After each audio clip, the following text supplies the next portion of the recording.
case I die, and the heart and the breath and the mind don't shine. I wasn't the kind of kid who had heroes growing up. I was not into comic books, never wanted to be a firefighter, and though I was very into sports and rock and roll, the walls of my room were never adorned with rock stars or famous athletes. I had family members I respected and loved, as well as some excellent teachers, but no one achieved hero status in my eyes. That being said, if a man with a gun asked the question, "Hey you, as a kid, who was your hero?" I would pause, stammer, and finally come up with the name Eamon McEnany. That's Eamon McEnany. Anybody hear of him? Oh, good. I was seriously into sports. I followed professional sports very closely, especially baseball, knew all the stats. I played organized baseball, soccer, and basketball, with the distinction that I was not particularly good at any of them. At the age of about 10, I became interested in lacrosse.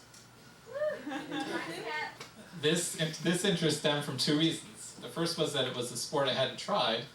Secondly, I lived in Ithaca, New York, home of the 1976 unbeaten national champion Cornell lacrosse team.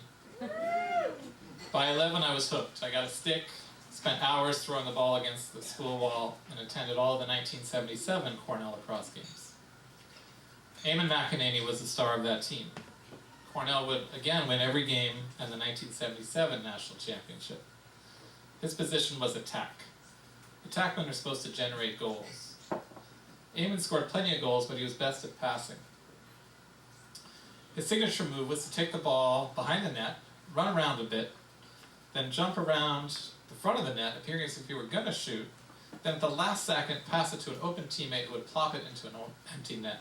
I can still see it all these years later. In fact, I can demonstrate. That is here.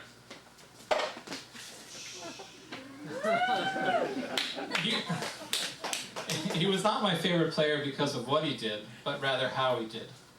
The hair tumbled out under the helmet, the legs never stopped moving, and I was always sure he was smiling. In doing some research for this story, I saw where someone compared him to Magic Johnson. That seems right to me. Take Magic's smile and energy, put it in a much smaller Irish body with curly red hair, give him a lacrosse stick, and you have Eamon. I met Eamon once after a game. I'm sure we didn't talk, but he signed my program, which immediately became one of my prized possessions. He graduated in 1977 and did a stint with the U.S. lacrosse team. His lacrosse career ended shortly thereafter. And the arms and the legs and the eyes can't find, and all things unimportant seem suddenly sublime. My lacrosse career, however, was only beginning. I continued to battle the playground wall, attend Cornell games, and joined a league where I was a truly unremarkable player. I was eager to do well, but very afraid to screw up. No sooner would I get the ball than I would get rid of it, often turning it over to the other team. Not good. Vowing to improve my skills, I talked my parents into sending me to Cornell lacrosse camps 2 summers running. Now let me be clear. I had no illusions I was to be the next Eamon McEnany, but I did feel that I had found my sport, and there would be plenty of lacrosse in my future. In 9th grade, I was cut from the JV team. You might think I was upset, but no, I was a realist. Lacrosse was obviously a big sport in our town, was very competitive, and I wasn't very good. So again, I vowed to get better. That summer, I dropped the camp and joined an indoor league populated by high school stars and some Cornell players. Yes, I played with Cornell players. Did I hold my own? Maybe. Did I do well? No. But I did improve quite a bit. I also learned that I was approaching manhood. This measured by the amount of funk emanating from my stinking elbow pads and gloves, whose smell my mother remarked upon as she drove. Keep that window down. 10th grade, JV tryouts, I was ready.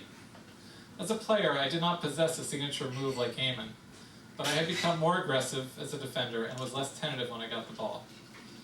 60 boys tried out, 60 boys ran the mile. I finished second. Tryouts were a full week, a hard week. At the week's end, the team's roster was posted on one of the athletic office doors. No one was talked to. If you were on the list, you were in. If not, you were cut. My name was not on the door. I was devastated. I walked the 2 miles home, uphill, in tears. Now you might think that I'm no longer upset about being cut, since it's been almost 30 years. Wrong. I'm upset to this day. And I could explain to you why I should have made that team, but that's another story. In this story, I joined the tennis team. They didn't cut anyone. I stopped playing lacrosse, stopped going to lacrosse games altogether, and forgot about Eamon McEnany for the next 20 years. Neither my stepbrother or I have lived in Ithaca for many years, but to this day he continues to read our hometown paper, the Ithaca Journal. In early 2002, he sent me a link to an article. Eamon McEnany was a vice president in a brokerage firm in the World Trade Centers. He was killed on 9/11. Then the end is a bend in the road that we'll never find. I found myself surprisingly saddened by the news.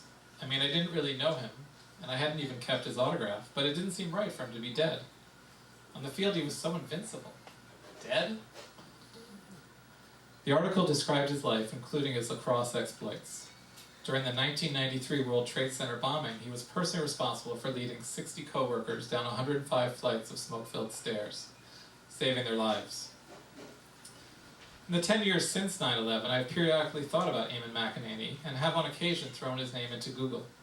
Though who knows why, since presumably he wasn't generating much more news post-mortem. Well, that wasn't exactly true. Turns out he was a student of Irish literature who dreamed of writing. He was planning to work part-time to pursue that dream. His wife found a book of poetry which has since been published. The poems reveal a darker side. He had premonitions of an early death and sought in his writing to console those closest to him. I suspect many a young boy's heroes turn out to be disappointments or outright frauds. It seems all but inevitable that bad deeds will surface, what they injected, who they've fathered, the lies they've told. For me and Eamon, the opposite is true. His glories on the field, as bright as they were, pale in comparison to 60 lives saved. He dreamed of being a writer and achieved that dream, a dream that I share and hope to achieve. This poem he dedicated to his wife. In case I die, and the heart and the breath and the mind don't shine, and the arms and the legs and the eyes can't find, and all things unimportant seem suddenly sublime, then the end is a bend in the road that we'll never find, a death I will always defend you from. Thank you, Eamon, from that 11-year-old boy and this 45-year-old man. Thanks, Rob. We're doing it, everybody.